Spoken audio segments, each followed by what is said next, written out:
Copacabana é o bairro do Rio de Janeiro e do Brasil mais conhecido internacionalmente e o que recebe mais turistas do mundo inteiro. Se você andar pelas suas ruas, avenidas e calçadão e apurar bem os ouvidos, ouvirá falas nos mais diferentes idiomas. Aqui, na esquina da Siqueira Campos com a Avenida Atlântica, nasceu, em 1915, o homem de letras, diplomata e militante político Antônio Wise. Na época em que eu nasci, ela chamava Rua Barroso, ela saiu do chamado Túnel Velho e ia até a praia, e na esquina da praia, na Avenida Atlântica, havia uma longa vila que vinha da Praça Cerzedeiro Correia, já então chamada Cerzedeiro Correia, até a praia, e nessa vila, nas duas casas da frente, morávamos nós, seu local de nascimento, olhando para o Atlântico, para a Avenida Atlântica. Quando eu nasci, poucas crianças terão nascido em Copacabana. Sou filho de imigrantes, pai e mãe libaneses, e tive o privilégio de nascer no seio de uma família bem numerosa, porque quando vim, passei a ser o quinto filho de uma família que chegou a 7 filhos. Com 6 meses de idade, nós mudamos, e ele já tinha mais 4,5 anos mais do que eu, mudamos para Rua Ministro Viveiros de Castro, onde papai tinha um armarinho e em cima nós morávamos. E o Antônio, já naquela época, não tinha interesse por comércio.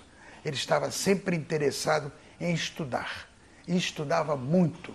Desde cedo ele lia como poucas pessoas e, naturalmente, transmitia todo o conhecimento para os amigos meus e amigos dele. Marco do desenvolvimento do bairro, o Hotel Copacabana Palace foi inaugurado em 1923. Sua construção foi acompanhada de perto por Wise, na época com 8 anos de idade. O jovem que no início de sua vida vai levar para os operários da construção as leituras de Camilo Castelo Branco, inacessíveis aos analfabetos, é o mesmo que vai ao encontro do alfaiate português, o anarquista José Alves, que é quem vai lhe transmitir as primeiras ideias sobre revolução e socialismo.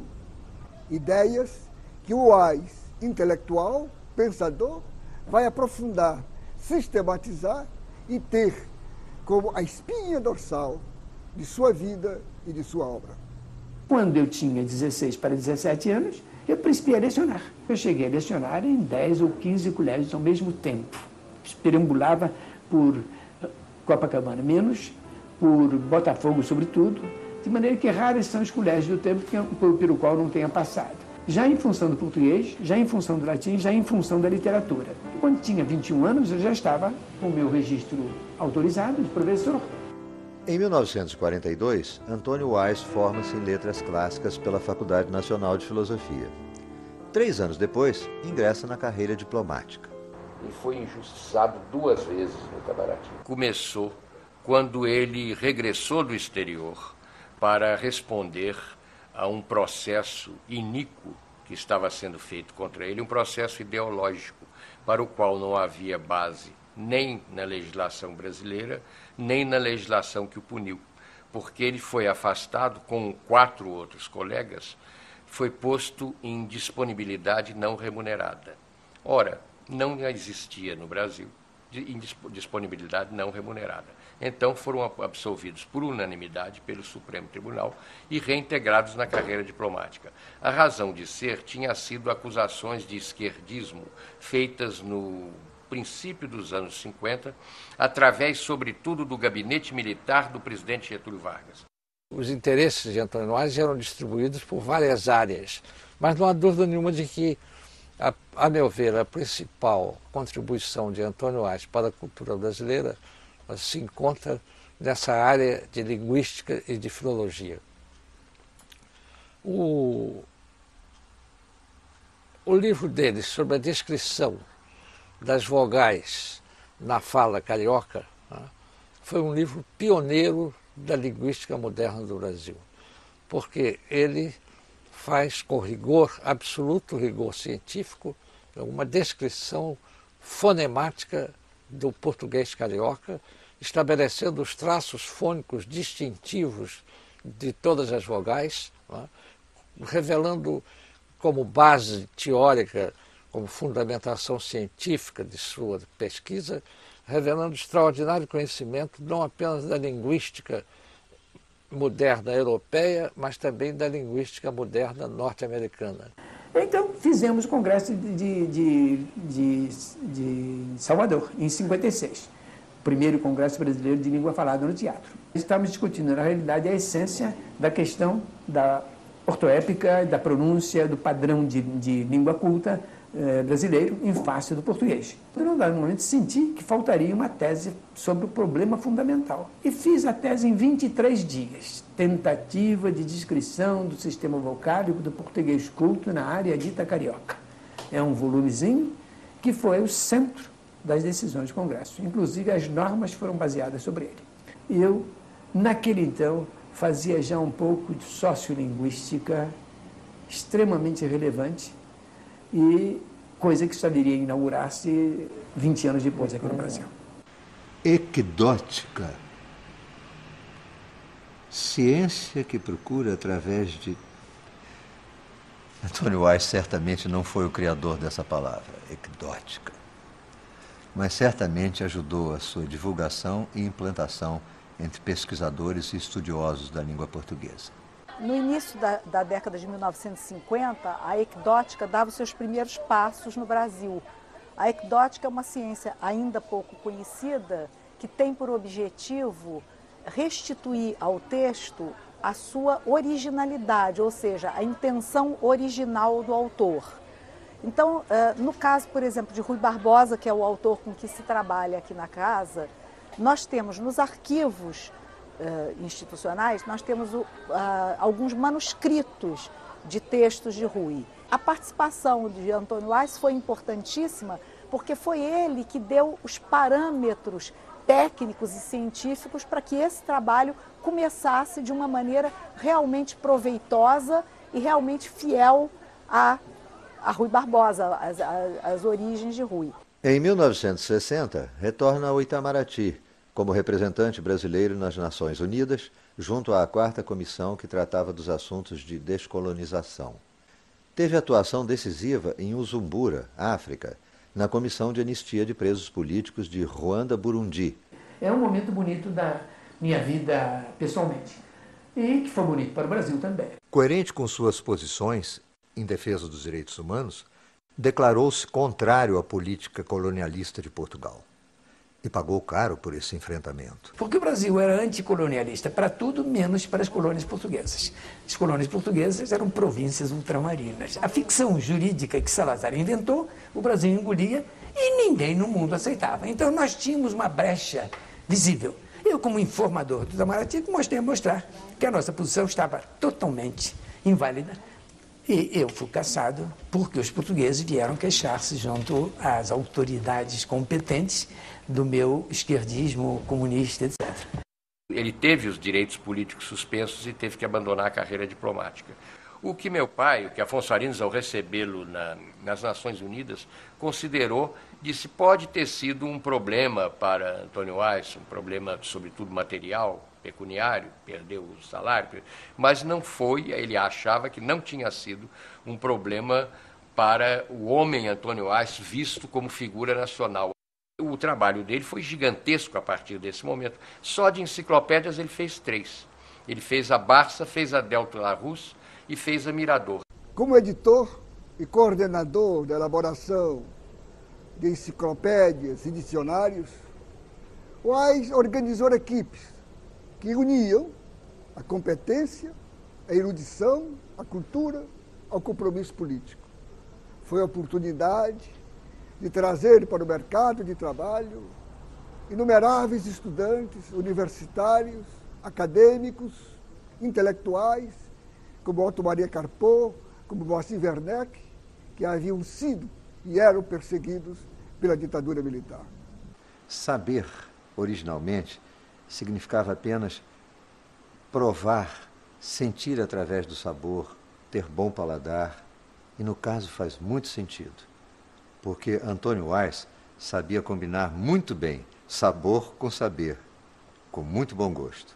Nós temos também que pensar no homem amável, no amigo da boa mesa, da boa comida, da boa bebida, no homem que tem um livro sobre a cerveja, no homem que tem um livro sobre a comida, no homem que reunia na sua casa grupos de amigos e que então fazia um menu escolhido assim, digamos, tinha uns 3 ou 4 pratos, seguidos de umas 2 ou 3 sobremesas e ainda uns vinhos, e então a gente achava tão bom. Eu, por exemplo, eu me incluo nisso, isso aconteceu comigo. Eu quis repetir um prato e ele não permitiu. Ele disse, não repita, porque ainda terá mais 3 e eu preciso falar um pouquinho sobre cada um. Porque ele muitas vezes usava termos empolados, então havia uma série de histórias que corriam sobre como era difícil, às vezes, compreender o que ele dizia.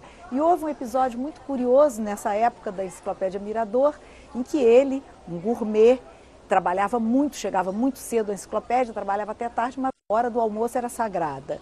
Ele saía, encontrava alguns amigos, ia comer em bons restaurantes, o almoço era sempre demorado, porque ele era, enfim, uma pessoa que sabia comer.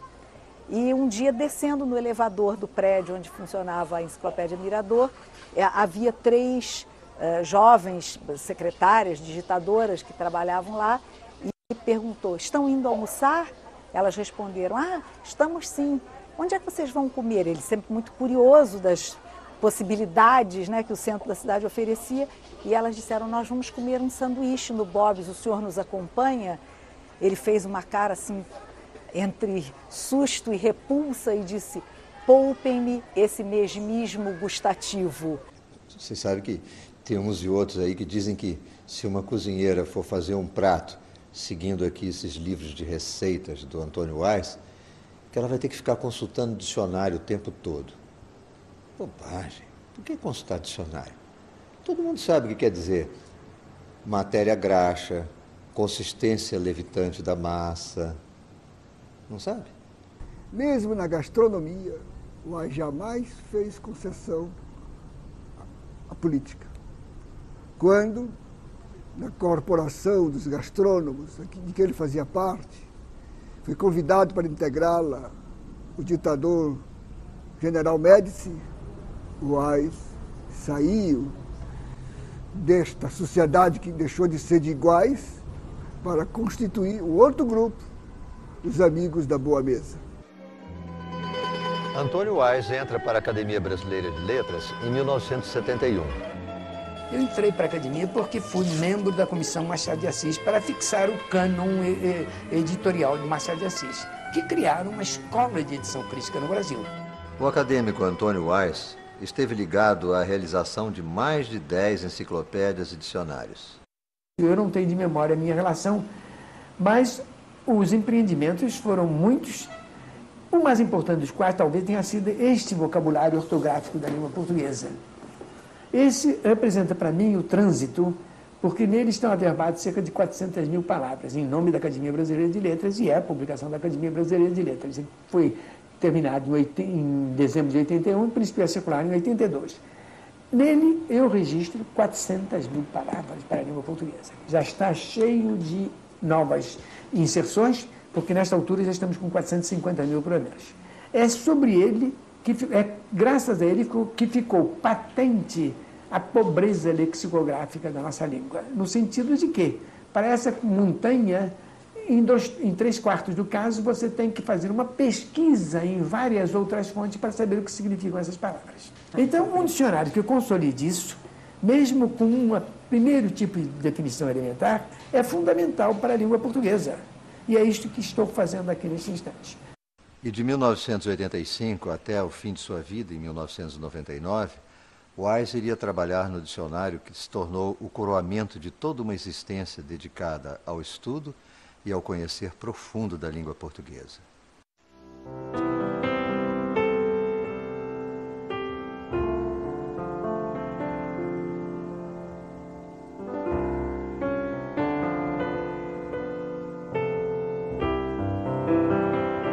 Eu considero o maior monumento lexicográfico da lusofonia em todos os tempos, porque ele tanto é útil ao angolano como é útil ao português, como é útil ao brasileiro, como é útil a qualquer nação que fale língua portuguesa.